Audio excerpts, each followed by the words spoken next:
Comment vous êtes-vous rencontrés? Vas-y. Ok. Non, on s'est connus, on jouait ensemble aux jeux vidéo, tout simplement. Lui, il habitait à Bordeaux, moi j'habitais à Sevran. Ensuite, j'ai fait mes études à Bordeaux. On n'a pas. Enfin, l'histoire, c'est au début, j'ai écrit un premier article sur la délinquance, sur la petite délinquance, comment elle se structurait. Et j'ai rencontré un auteur de BD qui m'a dit fais-en une BD à la place de faire un article qui serait trop universitaire et trop barbant. Du coup, j'en ai parlé à Bastien qui, lui, à cette époque, était illustrateur. Et ça le branchait bien de tenter une incursion dans la BD. On y allait vraiment en contrebandier, en fait. On connaissait Un rien petit du peu, tout de hein. l'univers de la BD, on connaissait rien des éditeurs. Voilà. Vos influences sont-elles extérieures à la bande dessinée? Alors mes influences, elles dépassent le cadre de la bande dessinée, effectivement. Je vais aussi m'inspirer du manga, qu'il soit papier ou des animés. Parce que j'apporte beaucoup d'importance au mouvement, même si l'histoire n'est pas franchement orientée action. J'aime bien qu'il y ait un certain dynamisme dans mes poses, même si le perso est en train d'ouvrir une porte ou de monter dans une voiture. Donc le cinéma, l'animation et le manga, oui. Me concernant, moi, les influences sont clairement du côté de The Wire. En fait, c'est l'avant. Enfin, quand j'ai regardé cette série, je me suis rendu compte qu'on n'avait que cette série qui était encore en référence pour tout le monde, mais même pour les Français. Ça a complètement dépassé le cadre uniquement de Baltimore euh, pour analyser justement les différentes institutions, la socialisation d'une ville. Et je me suis dit, mais en fait, on n'a pas du tout ça en France. Mais sauf qu'on a des spécificités françaises, justement. On n'a pas d'armes à feu, on n'a pas du tout la même structuration de la petite délinquance. On a quand même des institutions qui fonctionnent. On a quand même, par exemple, des systèmes d'aide, de minima sociaux. Et je me suis dit que j'allais faire ça en plus parce que The Wire avait permis quelque chose d'assez incroyable, c'est qu'elle s'est rendu compte, enfin, on s'est rendu compte qu'avec une fiction, c'était plus efficace qu'un simple documentaire. Le problème du documentaire, c'est qu'on se dit, ok, c'est un truc qui s'applique à ce sujet, euh, à un temps donné, à un environnement donné. Et la fiction permettait en fait de s'identifier à un personnage, à créer un background, et que tout le monde peut s'identifier à travers cette personne. Et on ne se dit pas, elle a existé, c'est quelqu'un qui a existé, ça marche pour ce cas-là, ça s'arrête là. En fait, la fiction permet de déborder en fait le cadre, permet d'intégrer des notions sociologiques, ce qu'a fait The Wire, en sachant très bien que c'était une métaphore de la vie. On se dit bah, qu'il existait ou pas, en fait, on s'en fout. Alors que le documentaire ancre la réalité, empêche je trouve, de sortir en fait le cadre d'analyse, il s'applique que dans cette ville. On se dit, ah bon bah ouais, il s'est passé ça dans cette ville. Voilà. En Falche, est-il un album porté par la colère? Alors, colère, enfin, je pense pas que colère, je peux l'appliquer en fait en fâche. Ce que je voulais, c'était, moi ce qui m'obsédait dans l'écriture du scénario, c'était le point de vue. Le, un des quand on vit dans ces milieux-là, en fait, on ressent pas la colère, enfin, on ressent pas la colère. On s'en rend pas compte que c'est de la colère. C'est comme si vous nous disiez, est-ce qu'un enfant, aussi, je dis pas un enfant, mais quand on vit une situation, on se dit pas, notre situation est différente d'une autre. On se rend compte de la violence, on se rend compte on a de la colère que quand on se rend compte que c'est parce qu'on nous met par exemple la méritocratie, on se dit tiens on l'a mérité, on dit mais à la base on n'y pensait même pas. On se disait bon bah on vit dans des environnements pourris, on fait les études qu'on fait, on a les vies qu'on a, c'est pas un souci. Le souci vient au moment où on a un discours méritocratique, c'est au moment où on nous cale en fait une différence. Là, on se dit, bah non, on n'a pas du tout la même vie. Moi, je crois pas du tout au fait que. Enfin, moi, en tout cas, ce que je voulais montrer dans Fatch, c'est que c'était un quotidien. Et même s'ils étaient en colère, même s'ils étaient entre guillemets assez violents entre eux dans les interactions sociales, c'était des bons potes. Moi, enfin, en tout cas, je pense que les gens qui ont lu en Falch, ils se sont dit, ah, c'est cool, c'est comme en bas de chez nous, et en fait, c'est plutôt cool. On se chambre, ça fait même passer le temps. La violence qu'on voit en Falch, c'est une violence qui crée du lien social. C'est toujours très compliqué à expliquer, mais la vanne permet en fait d'intégration. Le fait de se chambrer, ça permet justement de dire, bah, je connais ton histoire. Je connais ton passé, je le partage avec toi d'ailleurs. Quand quelqu'un dit t'es super moche, t'es super con, en fait, il se met aussi dedans. Et ça permet justement d'avoir une forme de répartie, une forme ouais, de lien social. Ce sera perçu très différemment par quelqu'un qui vient pas de ce milieu, Mm. en termes de lecteur, je veux dire. Il va clairement voir juste de la violence, alors pour quelqu'un qui connaît cet environnement, il va y voir ce que vient d'expliquer Patrick. En fait, il y a de la violence, je pense, et il y a de la colère vraiment quand tu cales une représentation justement qui est hors de ce milieu. C'est quand tu te dis mais vous êtes par exemple super violent, et là tout d'un coup tu te dis, tu te sens jugé, tu te dis ah mais peut-être que j'ai été violent. C'est effectivement le cas, mais encore une fois cette violence elle est structurante, elle est intégrée dans les liens sociaux en fait.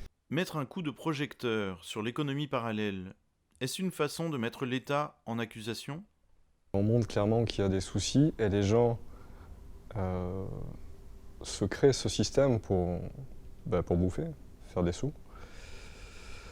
Après, c'est au choix du lecteur de prendre position comme il l'entend et d'être touché ou d'être confirmé dans ses positions par rapport à ça aussi. Cette réalité en fait elle est structurante quand même dans la vie de cité. C'est dans la vie de cité, c'est comment on fait pour amener de l'argent. Euh, est-ce que c'est bien ou pas? Non, c'était indispensable de la mettre en avant parce que c'est quand même quelque chose qui structure. C'est l'obsession à peu près de tous les enfants, de tous les gamins. Quand t'as 12 ans, bah t'as la société de consommation en face de toi et il n'y a pas beaucoup d'alternatives. En sachant que quand on manque de beaucoup de choses, on a une consommation en plus de comment on appelle ça? Une consommation Compulsif. compulsive, c'est ça, ouais, c'est le mot que je cherchais. En fait, c'est une consommation compulsive. Ça fait évidemment pas du bien d'acheter une paire de baskets à 200 balles, mais c'est juste c'est compulsif. C'est pour ça que d'ailleurs on a les Foot Locker à côté, on a tous ces magasins-là qui sont très contents d'ailleurs d'avoir de l'argent. Enfin, personne se dit d'où vient cet argent, bah, on le sait tous. Euh, non, elle était obligatoire pour montrer justement que c'est la société capitaliste en fait. On est obligé de montrer que ces gens-là s'en sortent par tous les moyens qui sont possibles, qu'il faut avoir une forme d'utopie évidemment. Alors, en clair, on a tous une vision un peu à long terme du style je vais coffrer, je vais mettre de côté, en sachant que c'est impossible parce qu'encore une fois, pour pouvoir mettre de l'argent de côté, il ne faut pas avoir cette consommation compulsive. Et c'est impossible dans ces lieux-là. La vie est trop dure, c'est au jour le jour, on a envie de faire plaisir aux amis, etc. Dans la BD, je voulais montrer à quel point le salaire d'un d'un vendeur, autour de 110 euros, 90 euros, ben, ça se retrouvait à 10 euros parce qu'il a payé en fait à ses amis, il a créé du lien social, il a bouffé, il a invité ses potes. À qui vous adressez-vous ? Aux lecteurs de banlieue ou à ceux qui n'y mettent jamais les pieds ? Alors de mon point de vue d'illustrateur, pour être franc, j'ai assez peu pensé au lecteur. C'est un métier compliqué, donc j'ai surtout essayé de m'y retrouver et d'en bosser avant tout pour moi. En essayant de créer le dynamisme dont je parlais tout à l'heure, qui, de mon point de vue, est agréable en fait. C'est quelque chose qui va rythmer la lecture. Et sans aller vraiment penser au-delà à qui est-ce que ça destine, à qui est-ce que ça va plaire. Moi j'ai quand même une obsession, en toute l'écriture, je me suis demandé à qui je m'adressais, au niveau du ton, au niveau du vocabulaire, etc. Moi il y avait deux trucs, c'est que je voulais que les universitaires, en tout cas ceux qui avaient fait des études de sciences sociales, puissent s'y retrouver. C'est-à-dire, en gros ils allaient comprendre très très vite les mécanismes d'interaction sociale. Enfin, le premier, ça s'ouvre quand même sur un mec qui va, du coup, en fait, il va aller faire une rame de métro, mais on comprend très vite qu'en réalité, c'est une déception amoureuse. Mais c'est une histoire vraie. En fait, je rentrais de Bordeaux, j'avais eu une déception amoureuse. Je vois mon pote, il a une déception amoureuse.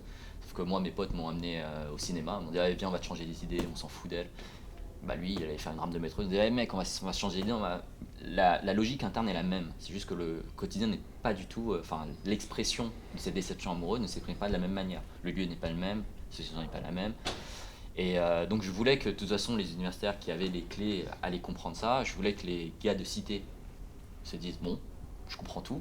Et j'avais aussi un plaisir un peu pervers, je pense, un peu sadique, du fait que moi, quand j'ai commencé à lire de la bande dessinée, j'ai commencé à lire justement du Vives, j'ai commencé à lire du Manu Larsenet, très bons livres, hein, des auteurs que j'estime énormément, mais il y avait quand même cette distance du langage. C'est-à-dire, j'ai lu ce truc, j'ai fait waouh, c'est quand même pour les Parisiens, quoi. C'est les interrogations qui se posent, la manière de déployer leur dispositif, si je dis un mot un peu pédant. C'était quand même un truc très basé sur l'introspection, sur ce genre de choses. Et je me suis dit, j'ai envie que le lecteur parisien qui tombe ce bouquin fasse le même chemin inverse et se rende compte à quel point la difficulté, la violence qu'on lui demande, parce qu'encore une fois, si on met tout d'un point de vue horizontal, bon bah n'importe quelle interaction est une bonne interaction. C'est une interaction sociale comme une autre. Sauf qu'il y a quand même une échelle. Et ce qu'on demande à un banlieusard qui n'a pas les codes, de devoir comprendre des situations, de devoir comprendre des livres dont il ne partage pas le langage ni les codes, la violence que ça demande, l'investissement que ça demande, je me dis, bah, si tu as du mal à comprendre ça, c'est ce qu'on demande tous les jours à des gens qui n'ont même pas les moyens de comprendre en fait ce milieu-là. Donc évidemment que c'est difficile pour encore une fois un banlieusard, encore une fois, de lire Malvin Arsenet. Encore une fois, j'adore ce qu'il fait, mais de lire le Combat d'Ardennes, c'est dire, toi ça me parle. Bah non, ça me parle pas. C'est extrêmement compliqué de se projeter. Donc j'avais aussi cette envie de me dire, voilà, l'effort que tu vas déployer vaut le coup, parce qu'encore une fois, moi je pense que c'est très important de lire du Larsenet quand on est en banlieue. C'est très important, de toute façon, cet échange. C'est très important une bibliothèque de traîner et de se dire, putain, c'est quoi ce livre? C'est infâme, quoi, je comprends rien. Mais cette violence-là, ce qu'on va se mettre, c'est ce qui crée l'intérêt de l'œuvre. Donc je voulais que, ouais, il y a cette forme d'incompréhension, que ce soit ergotique. Il y a eu une proposition de est-ce qu'on met un lexique. Et je me dis non, parce qu'on comprend le contexte. J'ai pas besoin dans une phrase, si tu dis je vais te chlasser, on comprend à peu près que je vais te planter. Bah, c'est pareil quand un mec parle en disant il parle le mot diégèse, qui est un mot difficile à comprendre si on n'a pas fait un petit peu d'études et qui finalement on n'a pas besoin. Dans une phrase diégèse, on comprend très vite ce que ça veut dire. Mais voilà, je voulais qu'on comprenne, qu'on contextualise facilement les scènes, les situations. Dans une médiathèque, quel est le rayon qui vous attire de manière un peu magnétique? Alors spontanément, je vais me diriger vers le rayon manga, parce que c'est le style qui m'influence le plus, et en tant que lecteur que je préfère tout simplement. Donc là, on se situe devant le rayon de Naoki Urasawa, qui est un des auteurs qui m'inspire beaucoup à travers notamment son dessin. Donc en vérité, j'émule clairement son style, que je trouve en tant qu'illustrateur amateur accessible, même s'il fait preuve d'une maîtrise incroyable. Mais je m'inspire beaucoup de ses visages pour mes persos. Et je pense que si quelqu'un ouvre un de ses bouquins et le feuillette, il va comprendre pourquoi il va retrouver dans Enfache des choses que je lui ai empruntées et que j'essaye de m'approprier. Moi c'est pareil que lui, moi je vais généralement dans le rayon manga, mais tout à l'heure j'ai vu un bouquin, c'est celui-là. Putain, celui-là il est ouf, celui-là, faut le lire, faut le kiffer. Je pense que c'est celui qui m'a fait le plus poser des questions sur la narration de la BD. Je viens pas du monde de la BD, donc je connaissais rien.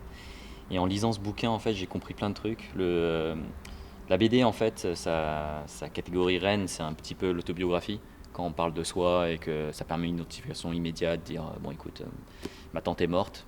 Tout le monde a déjà une tante morte, voilà, ça a de l'intérêt. Alors que si on met un personnage, sa tante est morte, bon, so what, quoi. Il s'est pas vraiment passé quelque chose. Et lui, c'est celui qui s'est posé très très vite la question de comment je fais pour parler au nom de quelqu'un dans une autobiographie. C'est-à-dire le danger de parler à sa place. Alors que c'est encore une fois, dans l'autobiographie, il y a la valeur de la vérité, il y a la valeur du point de vue. Mais lui, il s'est dit, il se l'est dit, très sensiblement, il s'est dit, mais comment je fais parler ma femme sans parler à sa place? Et en fait, à travers la mise en scène, le mec arrive à nous faire sentir que c'est sa femme qui parle, mais à aucun moment, c'est la vérité. C'est ce que lui pense de ce qu'elle dit. Et en fait, on s'aperçoit que les personnages, on ne les connaît pas vraiment. On les connaît autant que lui les connaît. Et c'est un exercice qui passe uniquement par la mise en scène, parce qu'il la dessine avec une certaine distance, il la dessine insaisissable, et en même temps c'est totalement naturel. Et je me suis dit, voilà, c'est un beau mélange de comment tu peux parler d'un sujet personnel et en faire un truc général. C'est un truc qui parle du sida, mais en fait le sida on s'en fout.